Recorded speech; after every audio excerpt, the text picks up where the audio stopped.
The cows have been on a very simple mix for the last 2 weeks of just silage and straw, and I am finally taking straw out as well and going back to block silage. And the main reason we're doing that is that I need all of the tractors for silage, so I don't have time to be doing a mix with the feeder wagon whilst trying to also lift 200 acres of grass. I do still plan to do a mix once every 3 days for the heifers and beef animals.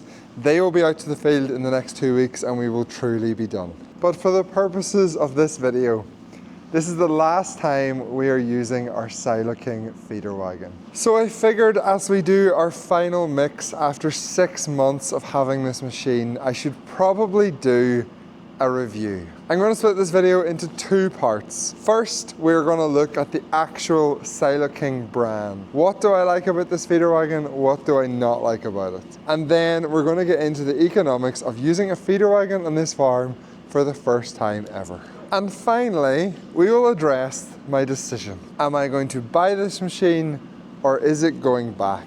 And the answer is probably not what you expect. Let's get this moved over to this side of the silage pit. We'll get some straw into it, we'll get it mixed, and we'll go feed the cows.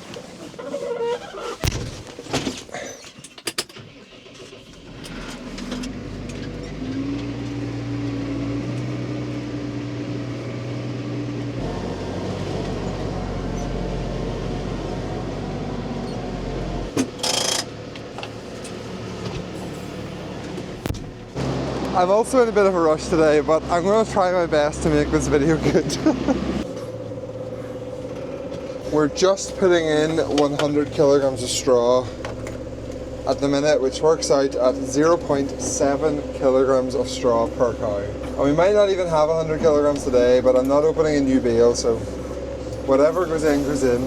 Let's get into our review. First thing I really like about the Siloking feeder wagon are these little control boxes. These are so much better than the display on the side of the machine that you have to spin round. But it then brings me to something that I don't like about Siloking, which is also these control boxes. They take way too long to boot up. Maybe it's just the software developer in me, but these are clearly running on Linux and it should not take this long to load. Spend the extra £10 and put a better processor in them and save me waiting on them for like 30 or 40 seconds some days. I know it seems like a minor inconvenience, but when it happens every day, it can get really frustrating. 125 kilograms, but there was a little bit of silage, so it probably is around 100 kilograms of straw. On another note, since we're here, I should have never let that quickie shear grab leave. Filling the feeder wagon takes so much longer. I didn't realise how small my grab was.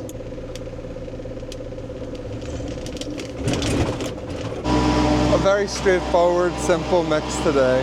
We just added 3 tons of silage. Now let's get to the thing I like most about the Siloking feeder wagon. Its ability to mix the ration. It does a fantastic job of making sure everything is mixed really, really quickly, and it chops up straw really, really nicely.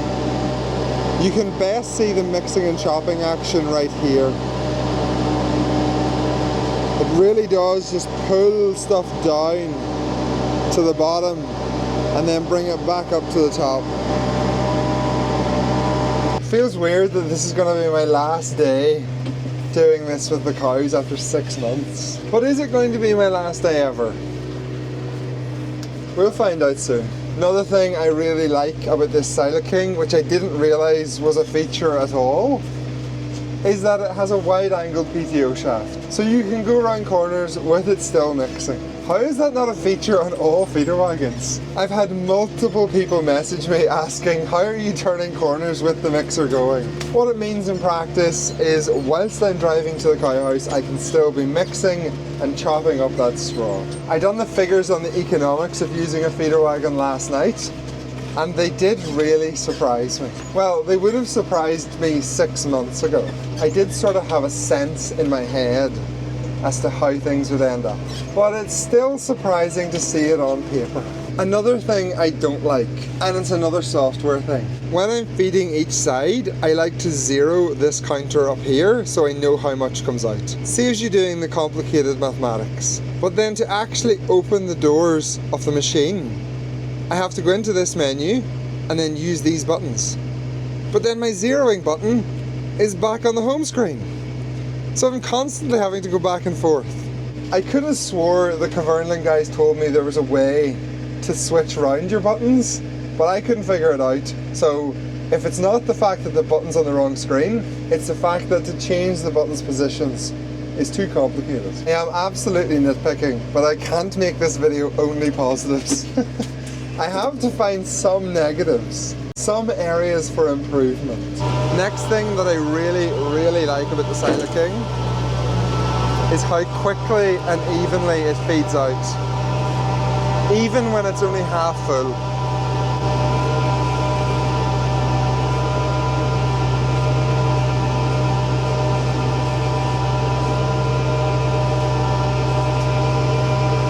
And that evenness when it's feeding out allows you to get really accurate amounts fed out. We wanted 50-50 and we got 50-50 bang on. Next thing I really like about this machine is that it has a 2-speed gearbox, which means you can empty it out really quickly at the end. Unexpected benefit of that 2-speed gearbox is that the selector on this Puma can be really hard to change between 540 and 1000. But the jolt from switching to high to low on the actual machine means that you can get this moved really easily. It's little things like that that you never think about, but if your selector won't move, it can drive you mental sometimes. And yes, it's just a quirk of this case Puma, but it does make a big difference, because sometimes trying to get this changed is just a pain in the butt.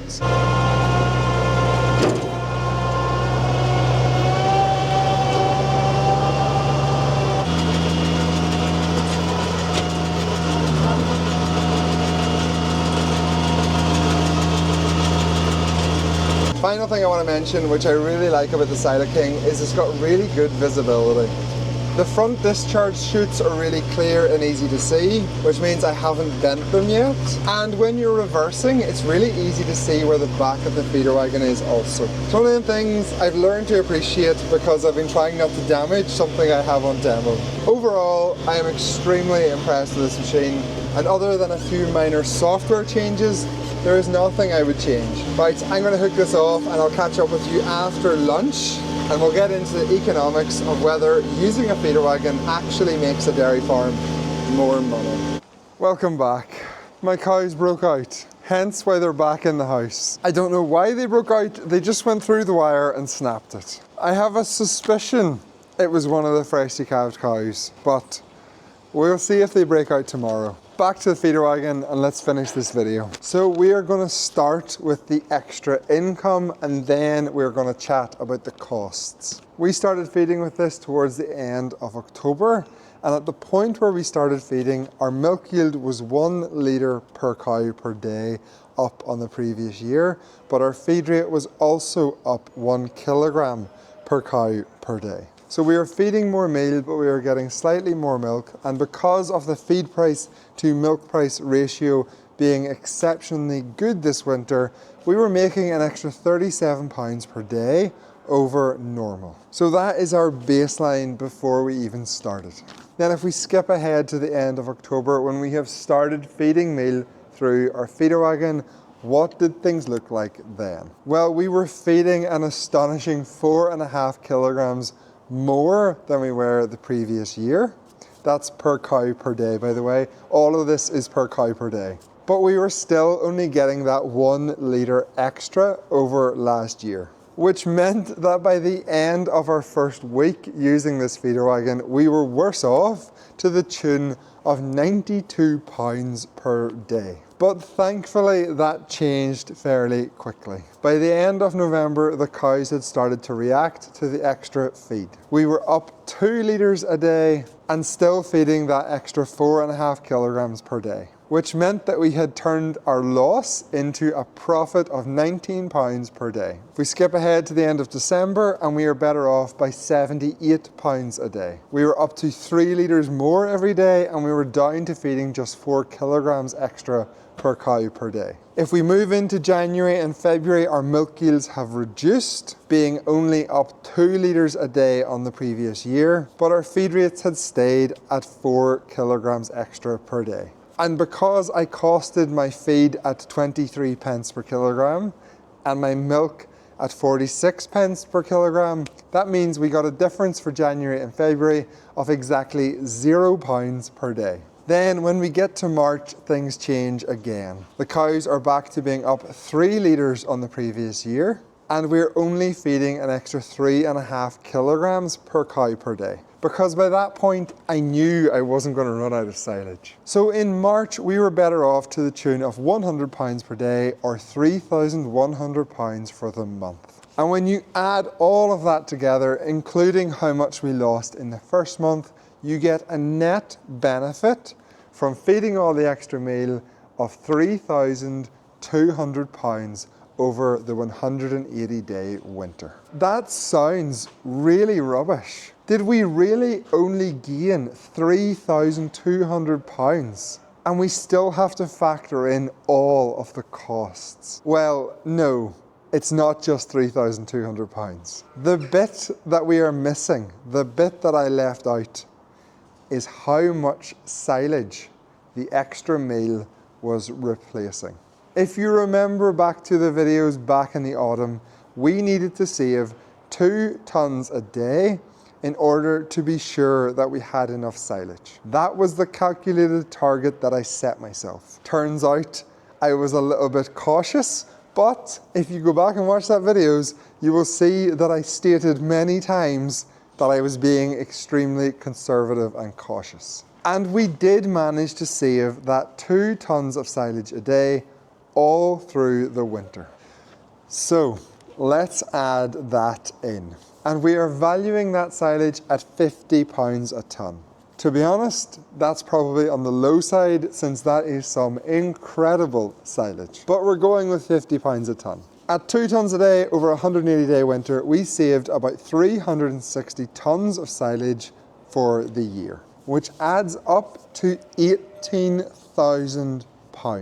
And that is very much what my expectation was for how much money we had saved by saving silage. That is what 250 to 300 tonne of silage looks like in our silage pits. So if we hadn't fed the extra meal, we would have hit that back wall about 2 weeks ago. Having that silage still here is the big impact of having this machine here this winter. Essentially, all of the extra feed costs was more than covered by the extra milk. Now there is a few other things we need to consider and I want to mention. First of all, our calving pattern had shifted. We calved more cows slightly earlier than previous years. And like I said at the start of this calculation, we were already up a litre on last year before we even started feeding any extra meal.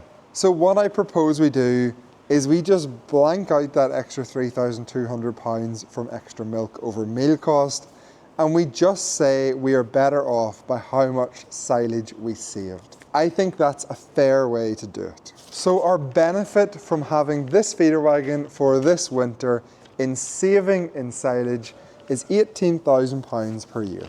So now let's take off the extra costs. Will £18,000 of benefit be enough to cover it? I have been recording the hours used on the Puma and the fuel use right up to the start of February. The reason why I stopped recording it at the start of February is because then the Puma was used for other jobs and it wasn't just left alone on the feeder wagon. But we will extrapolate out from there based on the figures before that. The Puma was using 12 litres an hour on the feeder wagon, and on average it was running for 50 minutes per day, which gives us a cost per day of fuel of £6.25. But we have to make one small adjustment to the fuel use. And that is we have to take a little bit off for less fuel used by the JCB.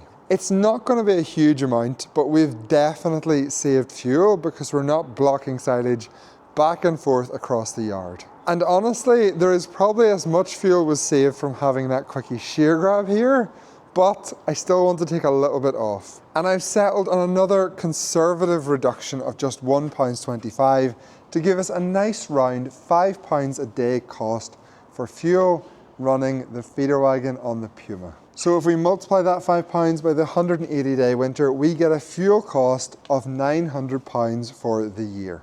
When I say year, I mean for the winter when the cows are housed. And that's a nice number because that's also roughly what I charge as depreciation and repairs on the Puma. So another £5 an hour, another £900. The next question we have to answer is how much extra time did it take to use a feeder wagon over block silage? This was always my reason for not wanting a feeder wagon, because I thought it would take so much extra time. But in reality, it didn't take any extra time at all. I don't think it saved time, but it definitely didn't take extra time. So we're gonna say £0, zero difference for how much time I spent feeding my cows. That one really surprised me. And our final cost is also our biggest cost. Well, in theory, it's our biggest cost. This didn't cost me anything because this was a demo all winter. But I'm going to assume that I bought this. So this is somewhere north of £50,000. And if we give it a conservative 10-year lifespan and say it's worth £10,000, at the end of that 10 years, we get a cost of £40,000 over the 10 years, which is a depreciation of £4,000 per year. I know that figure is maybe not perfect, but I asked ChatGPT and that's what she suggested. That's hard to say, she suggested. And that's what ChatGPT suggested. So if we sum up them three figures, £900, £900 and £4,000, we get a total cost to run this feeder wagon on this tractor for the winter, for the year, of £5,800. We'll say 6,000 for easy counting. And that gives us our final figure. From having this Siloking over winter, I am £12,000 better off. £12,000 better off, and I still have silage to feed my cows. It genuinely has made such a difference. And I honestly will be eternally grateful to Kverneland and Siloking for allowing me to have this for this winter. It has genuinely made my life so much easier. And before we get to my decision about whether this is staying or going, I want to tell you one other big benefit. Our young stock, which was fed at TMR for the first time ever, have done so much better than previous years. We have had our best ever conception rates to synchronized AI, and they're all really, really nice, well fleshed out heifers. I will admit that our previous system for feeding these heifers, chucking meal down a trough, wasn't very good, but for me personally, it has been one of the biggest benefits to having the feeder wagon. Being able to feed my heifers and my beef animals better. There is one more thing I want to mention which you do need to consider, and that is that this was the perfect year to have a feeder wagon. The milk price was good and the meal price was cheap. So this winter, I did genuinely save at least £12,000, but that's not to say that that saving will be repeated every single year. Okay, let's bring this video to a close. Is this Siloking leaving? Yes, it is. I bet you didn't expect that. But whilst this Siloking is leaving, I have a new Siloking, which I have bought, arriving in August. It's literally exactly the same spec as this one, except slightly bigger. It's a 22 cubic meter instead of a 20 cubic meter, and it has the same high discharge doors, one on either side, same control system, same high and low gearbox. Everything else is exactly the same. And honestly, it was a really easy decision. And it wasn't even because of how much money it saved me this winter, or because of how well my heifer's done. The main reason that I decided I needed a feeder wagon was for the flexibility. So that if I am short of silage in a future year, I know I have a method to control how much I'm using. That really is a big deal, because trying to buy silage is just not worth it. And the thing which surprised me most overall about this experience of having a feeder wagon was how little extra time it took to use. I didn't have to wait for it to mix and chop straw. It was just fill it up and go feed it to the cows. Overall, having the Siloking has been a great experience. And I will happily admit I was wrong for the last 14 years. Not wrong because I think I'm going to make a lot more money by having a feeder wagon, but wrong because this makes my life easier. It makes my business more resilient. It allows me greater flexibility. And them three things are really, really important. So there you go. Hopefully you've enjoyed this feeder wagon Siloking journey with me over the last few months as much as I have. And whilst this feeder wagon is leaving in the next few weeks, there will be a new one arriving in August, which I'm actually very excited about. Once again, thank you all so much for watching. Hopefully you got something out of that and it provided a little bit of an insight. If you did, please do like this video. Consider subscribing if you haven't. We're actually almost at 20,000 subscribers. And if you have any comments, stick them down below. I do love to hear from you. And once again, huge thank you to Converland and Siloking. To give me this for 6 months to put wear on and put hours on was extremely generous. And they have left me alone and told me just to work away. They have given me 0 things to say, 0 talking points, 0 interference. And I appreciate that so much. Although it did kind of work out well for them in the end, since they did get a sale. Oh, I really need to stop buying demos. I think the only answer is just to say no to demos in the first place. Anyway, thank you all so much for watching. Next week, we will be doing silage. I'm excited and I hope you're excited for that as well. I'll see you then.